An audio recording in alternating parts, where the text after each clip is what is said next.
Assalamu alaikum, Mazoul Lawan, et welcome to everybody. Voilà, nous voici aujourd'hui réunis ici pour écouter Monsieur Merabet Khaled exposer son travail de thèse, de doctorat, LMD, en sciences biologiques, spécialité biologie, santé et environnement. Avant de te donner la parole, je tiens à souhaiter la bienvenue à tous les membres du jury, notamment ceux qui nous viennent d'Alger, M. Boubacar, et celle qui nous vient de Tizi Ouzou, Mademoiselle Metnes, c'est ça. Et bien sûr, bienvenue à toute l'assistance. Alors, avant de donner la parole, juste après ton exposé, je vais donner la parole aux membres du jury dans l'ordre mentionné sur la page de garde, hein, s'il n'y a pas d'objection, si ça vous arrange. Voilà, ensuite je reprends la parole pour apporter mon appréciation si besoin est sur ton travail, et ensuite je donne la parole au directeur de thèse, et ensuite je reprends la parole pour aller délibérer. Voilà, sur ce, le jury t'accorde jusqu'à 30 minutes pour exposer l'essentiel des résultats de ton travail de thèse. Tu as la parole. Merci, Monsieur le Président. Donc, Monsieur le Président, honorable membre du jury, aimable assistance, bienvenue. Aujourd'hui, nous allons vous présenter l'essentiel de notre travail de thèse, donc intitulé Écologie, distribution et structure génétique des salamandridiers en Kabylie. Pour cela, nous allons suivre le plan suivant. Donc, nous allons commencer avec une introduction où nous présenterons le contexte général dans lequel s'inscrit l'étude, les objectifs de l'étude bien sûr, ainsi que la présentation des deux espèces sur lesquelles nous allons travailler et la zone d'étude. Puis on passera au premier axe donc développé durant la thèse, qui est la modélisation de la niche écologique faite sur les deux espèces. Le deuxième axe donc était les analyses phylogénétiques, et on termine bien sûr par une conclusion et des perspectives. Donc actuellement, la biodiversité connaît une crise d'extinction massive avec une vitesse allant de 1000 à 10 000 fois supérieure à la vitesse normale d'extinction des espèces, ce qui pousse de plus en plus de scientifiques à penser qu'une sixième extinction donc est en train de s'installer. Les causes sont diverses, mais en premier lieu, donc, il y a les activités anthropiques, il y a le réchauffement climatique qui est en partie dû aux activités anthropiques, et bien sûr les maladies et d'autres causes. Les amphibiens, de par leur écologie donc, qui touche à deux milieux trophiques différents, aquatiques et terrestres, sont le taxon le plus menacé. On rajoute à cela donc parmi les causes, donc, il y a les maladies, la destruction de leur habitat et les espèces invasives. Les amphibiens d'Algérie sont donc soumis à des pressions anthropiques continues, conjuguées à un manque d'études et un manque d'intérêt des chercheurs algériens, ce qui en fait de le taxon l'un des taxons les plus menacés d'Algérie. Donc notre travail s'inscrit dans cette direction. On a essayé d'apporter quelques nouvelles connaissances sur deux espèces de salamandridés en Kabylie. Pour cela, nous avons adopté une stratégie multidimensionnelle qui s'appuie d'un côté sur les modélisations de la niche écologique, qui a comme objectif de déterminer les patrons de distribution des deux espèces, d'estimer les aires potentielles et potentiellement favorables et colonisables pour les deux espèces, ainsi que la simulation des distributions potentielles dans le contexte du changement climatique à l'horizon 2070. Le deuxième axe développé est les analyses phylogénétiques, qui a comme objectif en premier lieu de statuer sur le rang taxonomique, surtout des populations de la salamandre algérienne qui n'a jamais fait objet d'études génétiques, et bien sûr aussi sur l'autre espèce, en vue d'éclaircir un peu plus son statut d'espèce en analysant de nouvelles populations. Le deuxième objectif de cet axe donc, était d'explorer le degré de divergence génétique des populations algériennes, principalement de Kabylie, ainsi que l'analyse de la structure phylogéographique des populations étudiées. Donc maintenant, je présente les deux espèces sur lesquelles nous allons travailler. Donc on commence par la salamandra algira, décrite par Bidriaga, appelée plus communément la salamandre algire, qui est bien sûr de l'ordre des Urudales, famille des salamandridés. Elle forme une espèce sœur avec l'espèce européenne Salamandra salamandra, ou un groupe monophylétique. Elle est d'une origine eurasienne, est arrivée en Afrique il y a environ 5 millions d'années. En Algérie, elle a été décrite par Bedriaga en 1883. Cependant, Bons fut le premier à lui attribuer le statut d'espèce en 1970. L'UICN classe les 4 sous-espèces que regroupe donc l'espèce Salamandra algera comme vulnérables avec des populations fragmentées et très peu connues surtout en Algérie. Morphologiquement, l'espèce est plus fine que Salamandra salamandra. Elle est plus longue et varie, sa taille donc varie entre 200 et 230 mm, avec une coloration jaune et noire, avec rarement des taches rouges pour les populations algériennes et l'une des sous-espèces marocaines, avec une face ventrale toujours noire, contrairement à l'espèce européenne qui comporte des taches jaunes sur la face ventrale. Sa voie de reproduction donc était ovovivipare, donc elle pose des larves. Principalement, il y en a 3 sous-espèces qui ont ce mode de reproduction. Cependant, il y a une 4e sous-espèce qui est Salamandra algera, donc en nord-ouest marocain, qui a un mode de reproduction vivipare, donc elle pose des individus entièrement formés.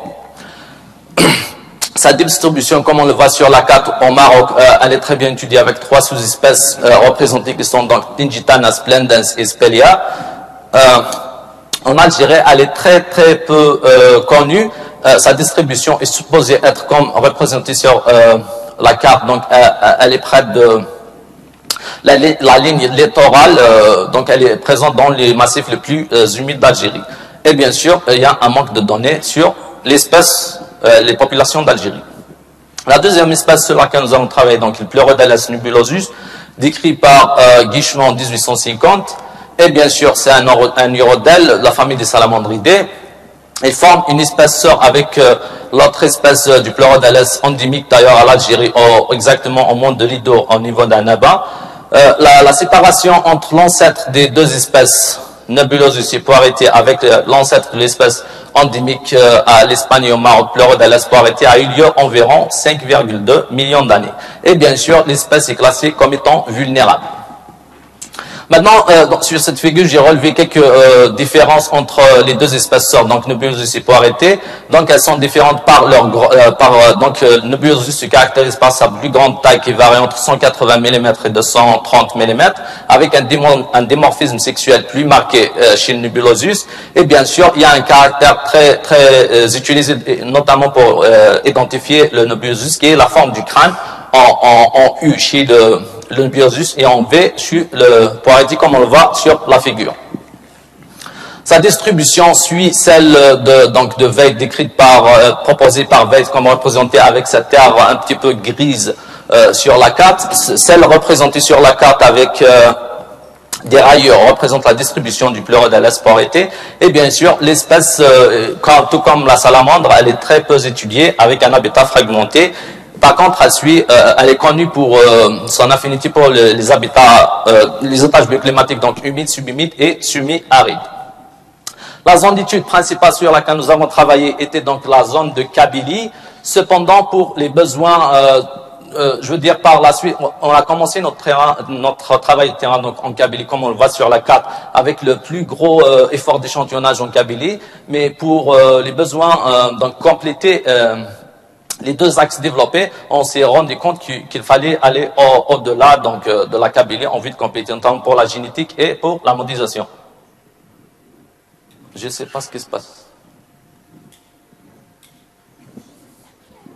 Ah, madame.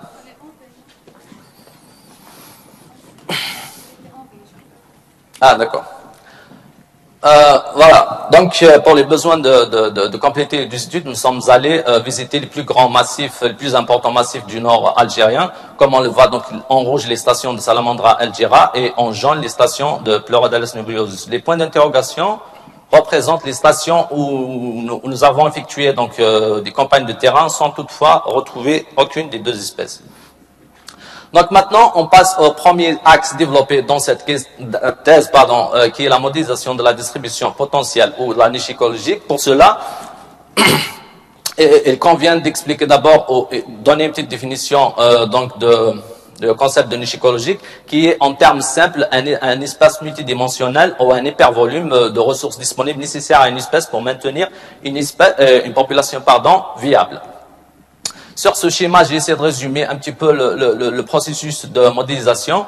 Donc, ce processus de modélisation s'appuie sur deux types de données principales, qui sont d'abord les données d'occurrence, donc récoltées sur terrain, puis les données environnementales, qui peuvent être bioclimatiques, topographiques, comme l'altitude, etc. Et bien sûr, une fois qu'on a ces deux types de données, on effectue un test de corrélation sur les données environnementales pour éliminer les données corrélées.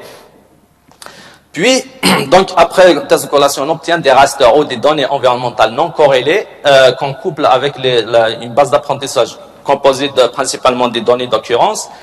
On injecte le tout dans un programme de calcul comme il y en a plusieurs et on exécute le modèle. Et à la fin, on obtient des cartes de distribution matricielles. Donc, après un seuillage, comme on le voit sur la figure, on obtient des cartes de distribution potentielles de l'espèce étudiée.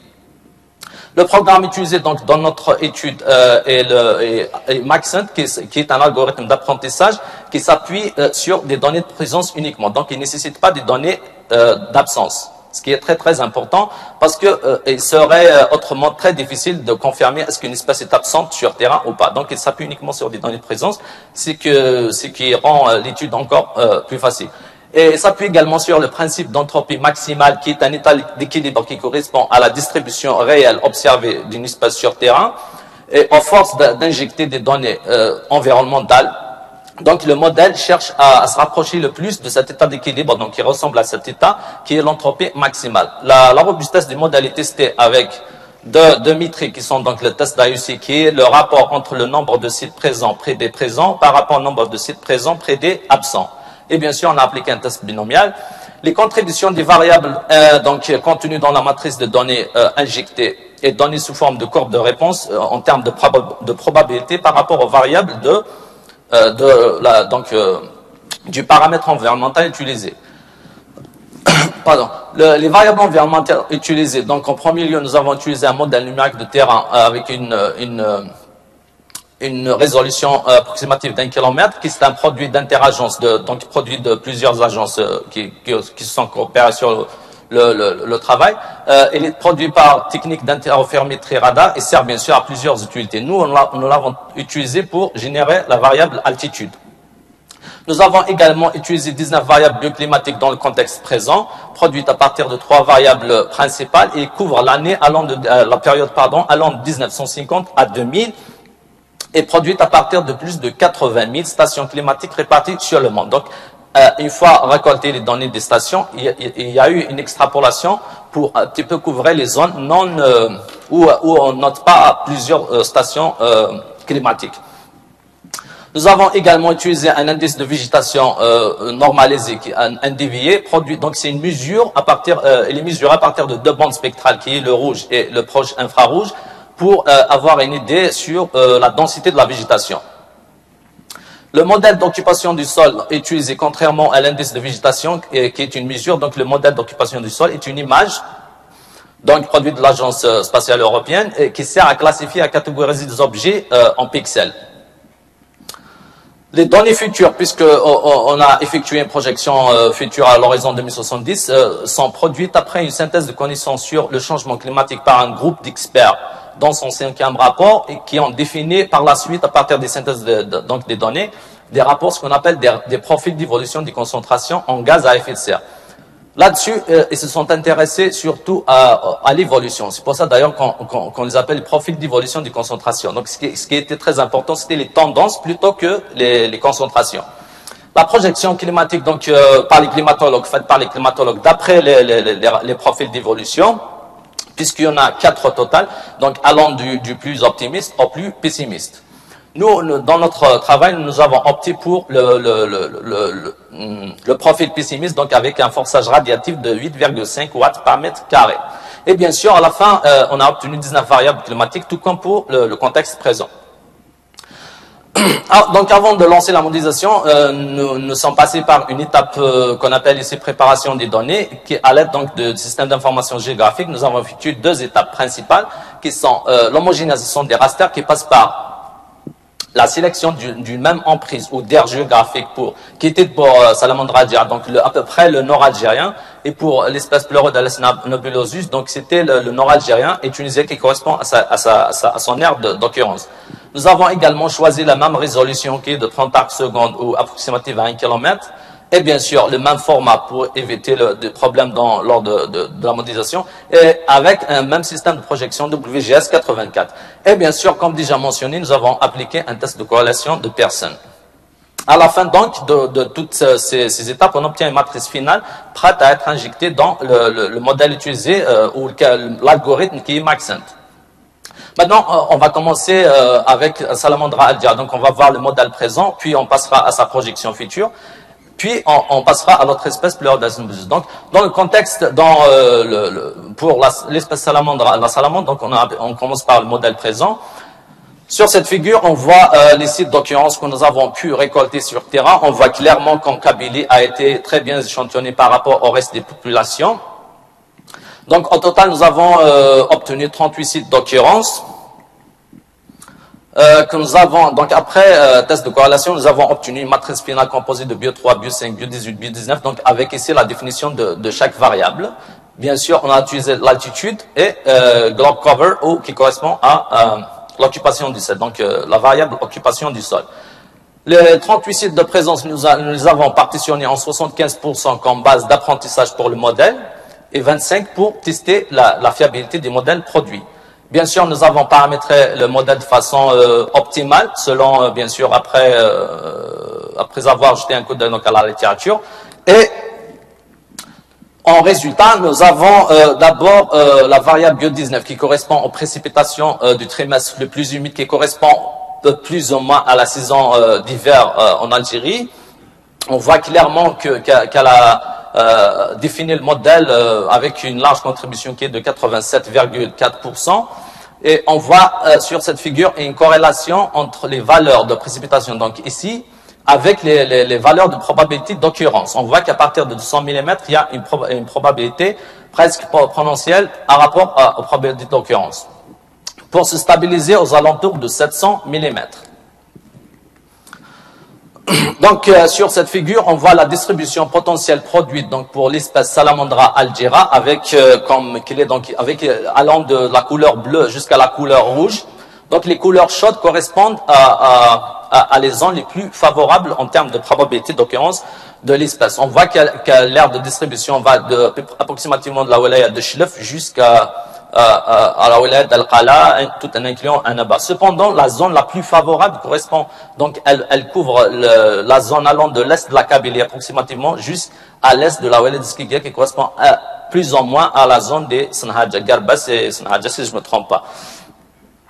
Donc, ce que nous pouvons retenir d'après ce premier modèle appliqué sur la salamandre, que la variable bio19, donc précipitation du trimestre le plus froid, a majoritairement défini le modèle et nous apprend que l'espèce, à la lumière donc des variables utilisées, correspond à l'étage bioclimatique humide. Cette affinité, nous l'avons expliquée selon l'hypothèse que, d'après le mode de reproduction de l'espèce, qui est ovovivipare, donc pente de larve, ce qui veut dire besoin de points d'eau, et les points d'eau qui dépendent directement donc des précipitations et des cumuls de précipitations. La projection future, donc avec le profil 8.5, a suivi la même méthodologie.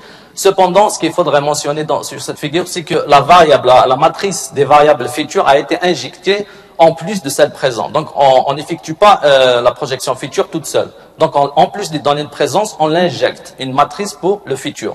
Et le modèle, bien sûr, reconnaîtra la matrice utilisée pour la projection. On a suivi les mêmes paramètres que pour le modèle actuel présent. Et comme résultat, nous voyons que la variable bio19 a participé le plus à définir le modèle avec une probabilité de 88,4%. Et bien sûr, une topologie semblable à celle du modèle actuel avec une corrélation entre les variables donc des précipitations avec les probabilités d'occurrence. Cependant, là, on note que les valeurs de probabilité ne sont pas aussi élevées que le modèle actuel qui était de 0,8. Là, elle se stabilise presque à 0,7, sur 1 bien sûr. sur cette carte, on voit la distribution, donc dans le contexte futur, la distribution potentielle, bien sûr, de l'espèce à l'horizon 2070. On voit d'abord un rétrécissement de l'aire potentiellement favorable de l'espèce, avec comme seule zone rouge le nord-est de la Kabylie. Sur cette figure, j'ai regroupé donc le modèle présent produit, ainsi que en haut et en bas, j'ai mis le modèle donc projection future, et on voit clairement la différence entre les deux cartes de distribution. Ce qu'il faudra retenir, c'est cette couleur chaude, donc les couleurs rouges ont complètement disparu du modèle futur. Donc on voit que cette petite aire là qui reste très favorable à l'espèce. Donc le vert veut dire une probabilité d'occurrence de l'espèce, mais qui ne correspond pas à une très grande valeur de probabilité d'occurrence. Donc, comme conclusion de cette projection, on retient que les perturbations des précipitations à l'horizon 2070 que connaîtra l'Algérie et l'Afrique du Nord en général, d'après donc le rapport des groupes d'experts sur le changement climatique, conjugué à la dépendance de l'espèce des milieux de reproduction donc qui sont les points d'eau, fait que l'espèce perdra à peu près la moitié de son aire, comme on vient de le voir sur la figure, qui est réellement expliqué donc dans ce genre d'étude par un déplacement de niche. Ça veut dire le nord de l'Algérie connaîtra moins de pluie. En allant vers le sud, il y aura moins en moins de précipitations. Maintenant, on passe à l'autre espèce étudiée qui est Pleurodels nabeosus, et on va suivre la même méthodologie et la même chronologie que pour l'espèce Salamandra algera. Les données d'occurrence utilisées pour cette espèce sont en jaune d'abord nos stations échantillonnées durant notre travail de terrain, et en rouge celles téléchargées donc à partir de la littérature. On voit que clairement la plupart des stations ou des sites d'occurrence retrouvés dans la littérature concernent la Tunisie, vu que l'espèce est beaucoup mieux étudiée en Tunisie qu'en Algérie. Donc en jaune, ce sont nos sites que nous avons récoltés sur terrain. Les résultats, donc nous avons, comme j'ai dit, nous avons suivi la même méthodologie. Les résultats montrent une topologie semblable pour l'espèce Salamandra algera, avec la variable Biot19 qui a contribué le plus, donc avec 68,3%, avec la variable latitude avec une contribution de 13,5%. Il y a une corrélation entre la variable Biot19, donc en termes de précipitation, avec les valeurs de probabilité. Là, on voit qu'elle se stabilise à peu près à 0,8, ce qui correspond à une grande probabilité d'occurrence. Donc, on peut dire que les zones les plus favorables à la présence de l'espèce Pleurodels nebulosus ont un cumul de précipitation de 500 mm et plus. Donc, à peu près ici et plus. Donc, avec des valeurs de 0,6 et plus. La variable latitude a contribué, comme on le voit sur la figure, avec 13,5%, ce qui correspond sur terrain à une probabilité d'occurrence significative à partir de 700 mètres.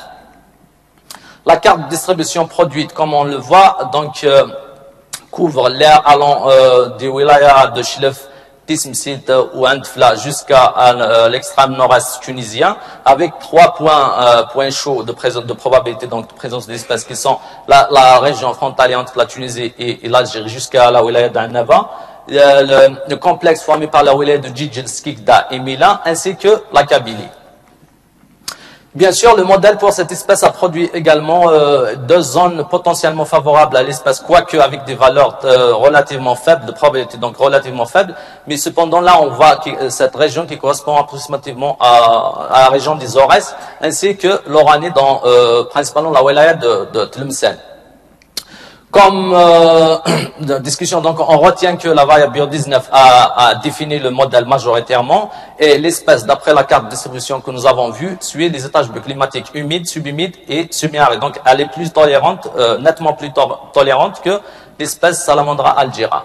L'affinité donc de cette espèce est expliquée avec la même hypothèse, puisqu'il s'agit de 2 espèces du Rodel qui sont plus ou moins proches sur le plan donc reproduction. Cette espèce, comme nous l'avons vu, donc est ovipare, donc elle pond des œufs plutôt que des larves. Cependant, ce mode de reproduction la laisse toujours dépendante des points d'eau qui sont eux dépendants donc des précipitations.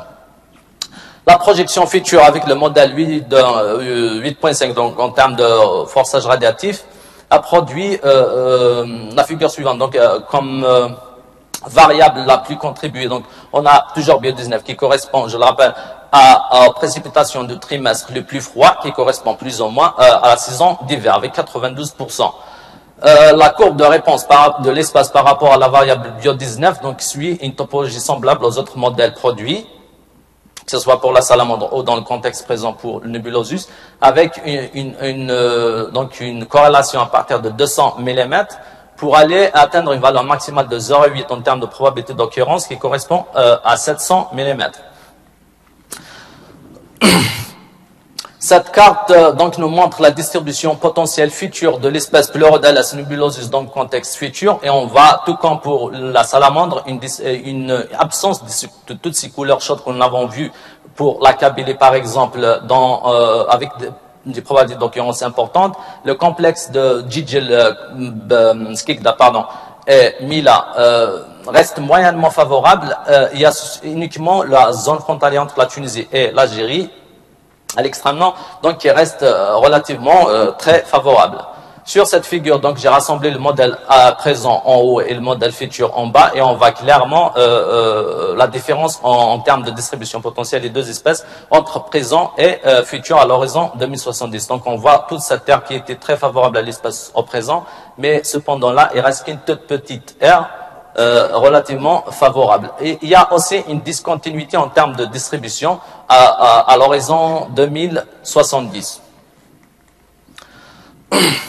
Donc nous retenons de cette étude qu'à l'horizon 2070, l'espèce connaîtra une réduction importante de son aire potentiellement favorable, bien sûr, avec l'exclusion de zones prédites favorables dans le contexte présent, qui était de la région donc des Aurès et l'Oranais, qui étaient relativement favorables à l'espèce, mais ne le sont plus à l'horizon 2070.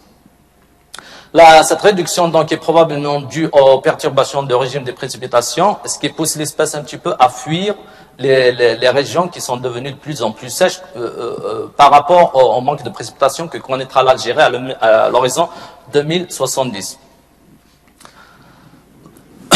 Pardon. Donc maintenant, nous allons aborder la deuxième étape, au deuxième axe développé durant cette thèse, qui est les analyses phylogénétiques donc effectuées sur les populations algériennes des deux espèces.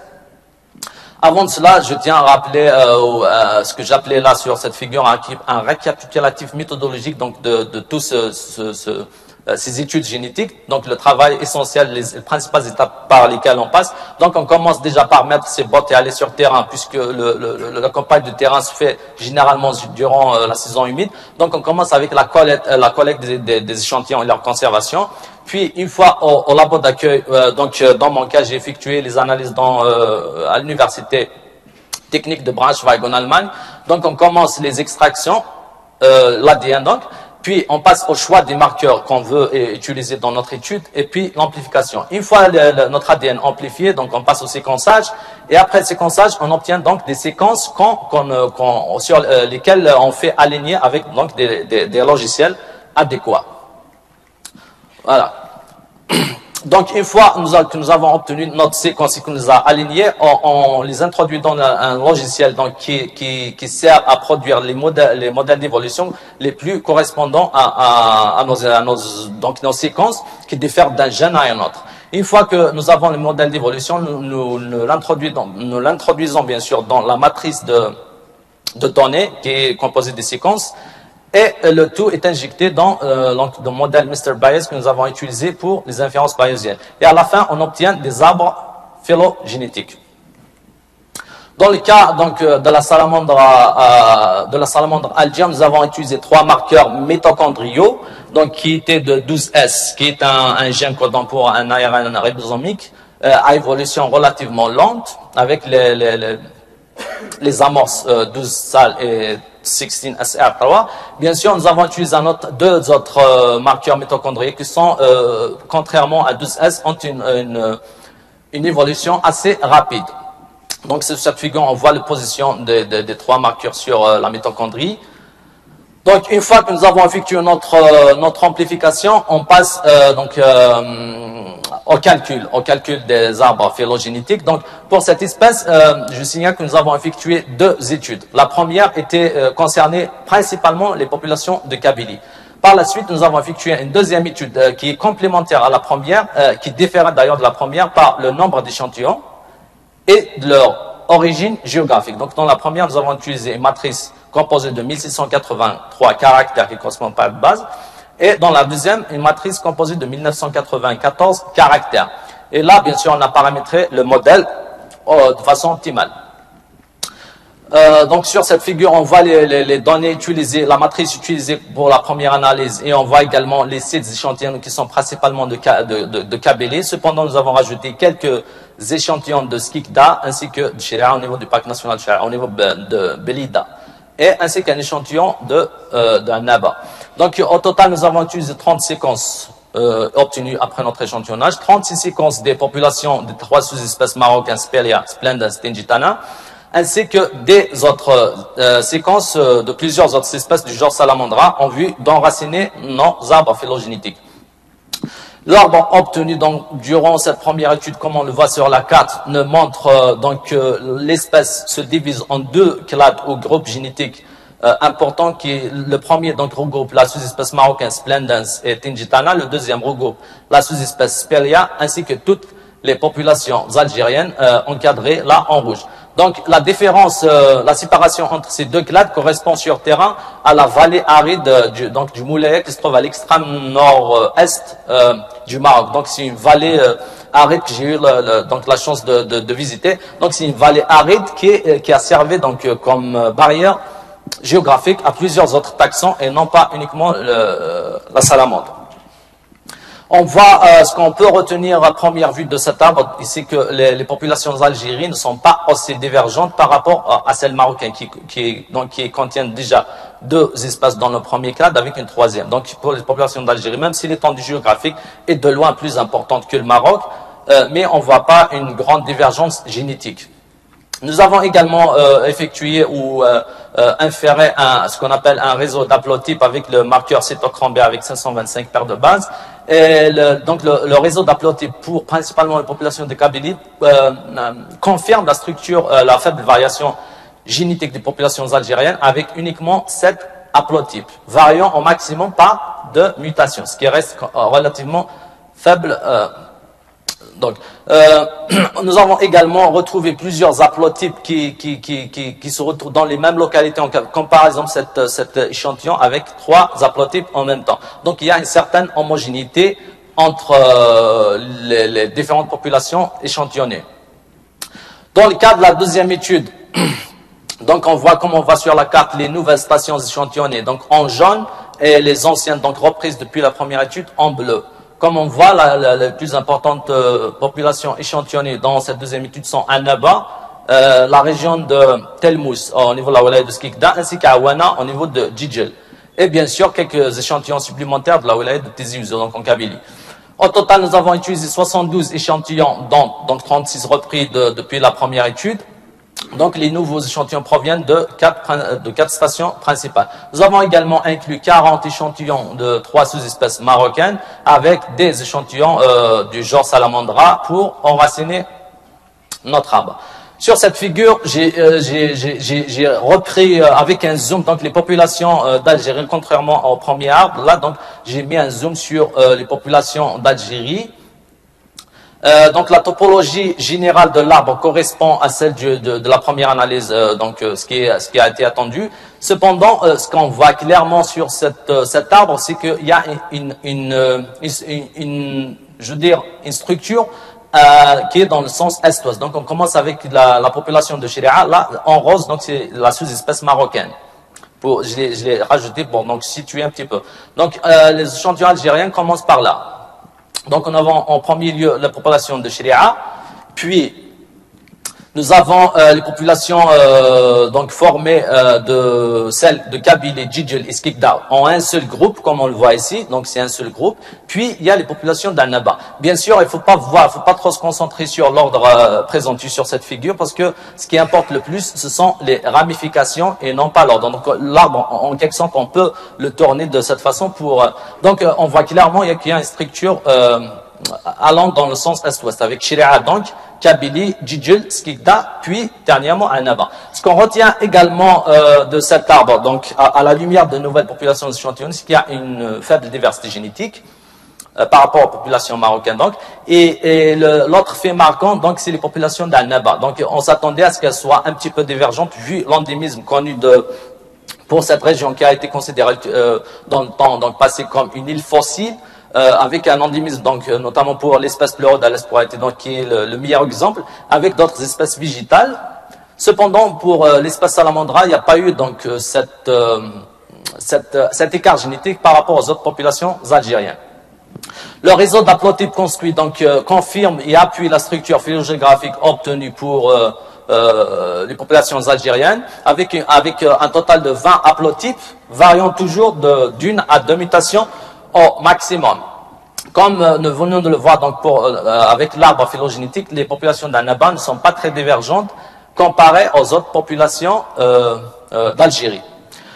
En conclusion, on peut dire que les populations algériennes ont une faible diversité génétique, ce qui confirme le rang taxonomique de sous-espèces pour donc les populations algériennes de la salamandre. Je signale que cette étude est la première à traiter de la taxonomie de l'espèce. Donc, il n'y a pas eu auparavant des études bien faites pour statuer sur le rang taxonomique des populations algériennes. Donc, on confirme que c'est une sous-espèce. On note également une faible structuration en Kabylie, puisque c'était notre zone d'étude de départ. Cette faible structuration, qu'on peut appeler également une homogénéité génétique, peut s'expliquer par deux hypothèses qui stipulent. Donc, pour la première, elle stipule que cette zone probablement a été une zone de transition entre les populations de l'Est algérien et de l'Ouest. Donc, ils sont principalement les populations de Sharia. Ou que cette zone probablement était stable climatiquement, ce qui a favorisé une certaine connectivité entre les différentes populations, ce qui nous laisse dire qu'il y a une faible structuration. La structure phylogéographique donc de toutes les populations étudiées peut être expliquée par deux hypothèses. La première stipule qu'il y a eu une colonisation, probablement une colonisation récente du territoire algérien, donc depuis la région de Bni Snassen, qui est parce que la plus proche des populations algériennes. Cette colonisation a été conjuguée à des perturbations climatiques connues donc par l'Afrique du Nord en général et l'Algérie en particulier durant le temps géologique Pléistocène, donc allant de 2 millions jusqu'à 11 000 ans, comme c'est le cas d'ailleurs d'autres espèces comme la rhinate médianale ici et le Bufo spinosus. Donc c'était la même structure observée. La deuxième hypothèse, qui peut être d'ailleurs complémentaire à la première, c'est qu'il y a eu un échange et un flux génétique entre les différentes populations de l'espèce, ce qui donne une certaine homogénéité, une faible structure génétique des populations algériennes.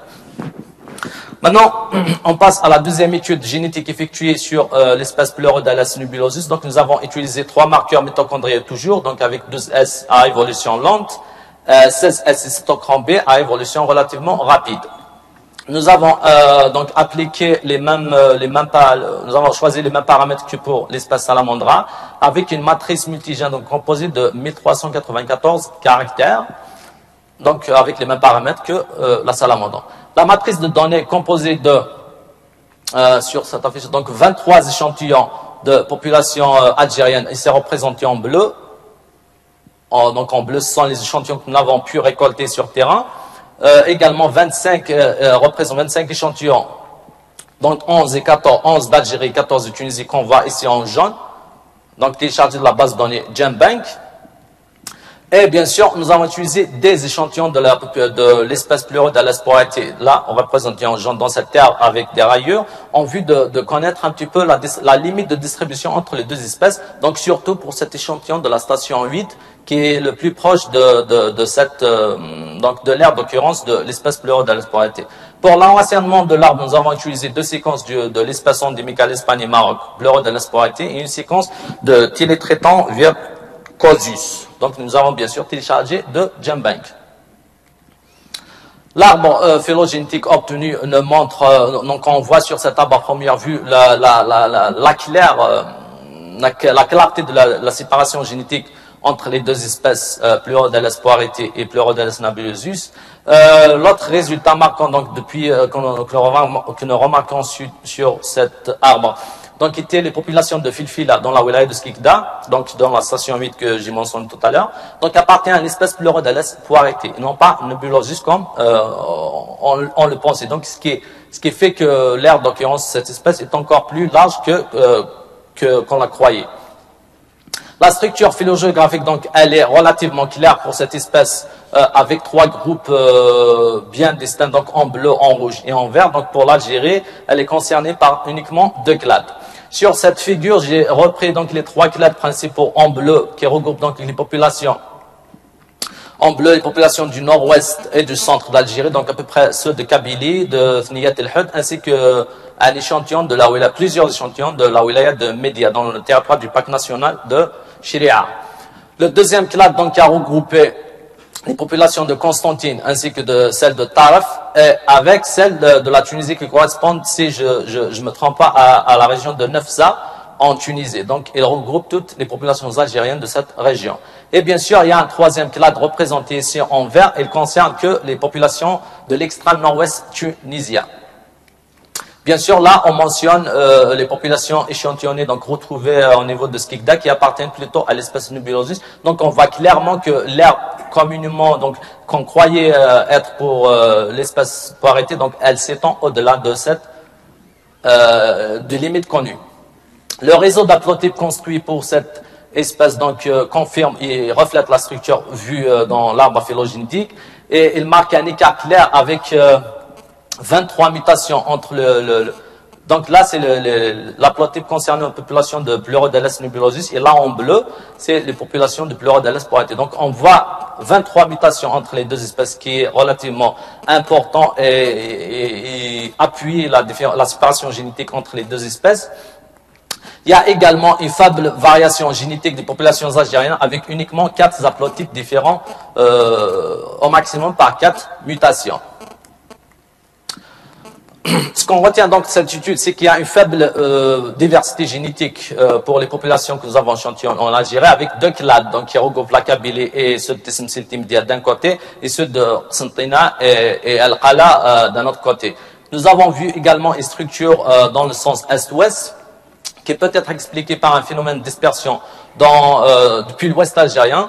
Ce qu'il faudrait peut-être mentionner, c'est que cette espèce est arrivée, selon les études faites dans ce sens, donc l'espèce est arrivée depuis la péninsule ibérique, donc depuis l'Espagne, directement vers l'ouest algérien, non pas comme l'espèce Salamandra algéra qui est passée par le détroit de Gibraltar, et cela s'est passé pendant la crise de salinité messinienne, donc qui correspond à l'assèchement de la Méditerranée.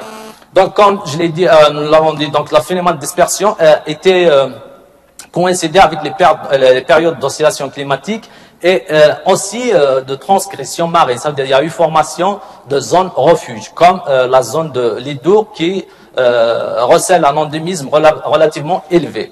Donc, ces perturbations climatiques ont créé des zones refuges qui ont emprisonné en quelque sorte les populations du Pleurodales nebulosus. Cependant, elles ne l'ont pas emprisonné suffisamment long pour voir un écart génétique plus important.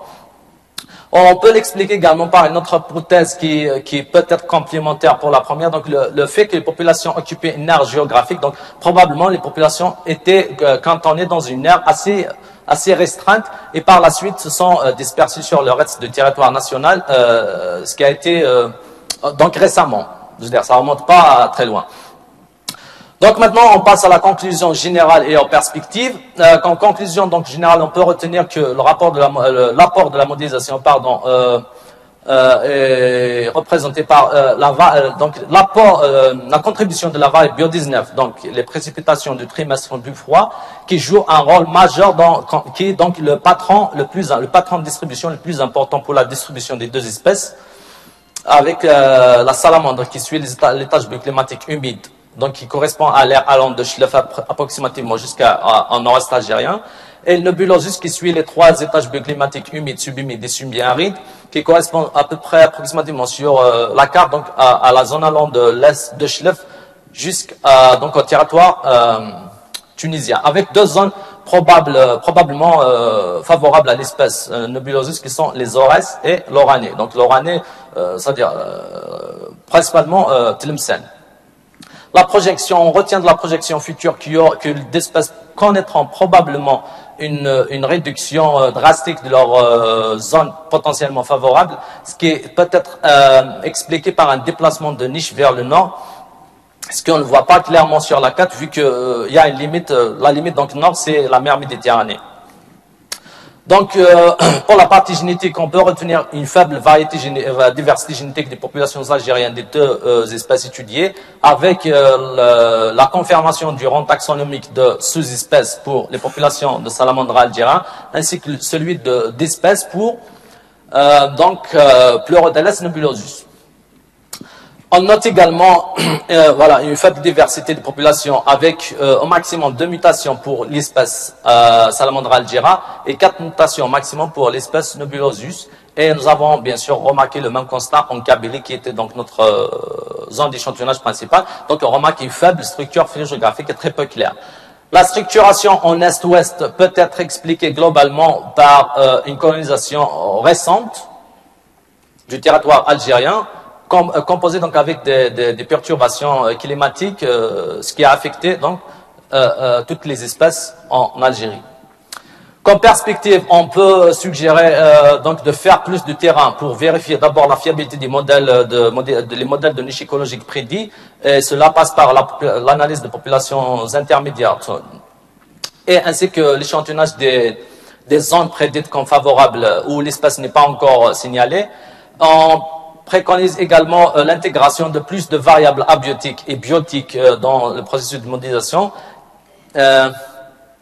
Une prise en compte des changements futurs donc dans l'élaboration des stratégies de conservation, dans le sens de conservation de l'espèce, ainsi que d'effectuer des projections au passé pour probablement connaître un petit peu l'impact des perturbations climatiques sur la distribution dans le contexte futur, donc passé. La dernière perspective, donc, c'est l'utilisation de nouveaux marqueurs. Donc, pour la partie génétique, marqueurs de type microsatellite qui peuvent apporter énormément de nouvelles connaissances en termes de génétique de population, qui d'ailleurs peut être utilisé en parallèle avec les modélisations pour vérifier est-ce qu'il y a une certaine corrélation entre les écarts donc en génétique et écarts en termes de niche écologique. Et il ne me reste qu'à vous remercier et je vous rends la parole, Monsieur le Président.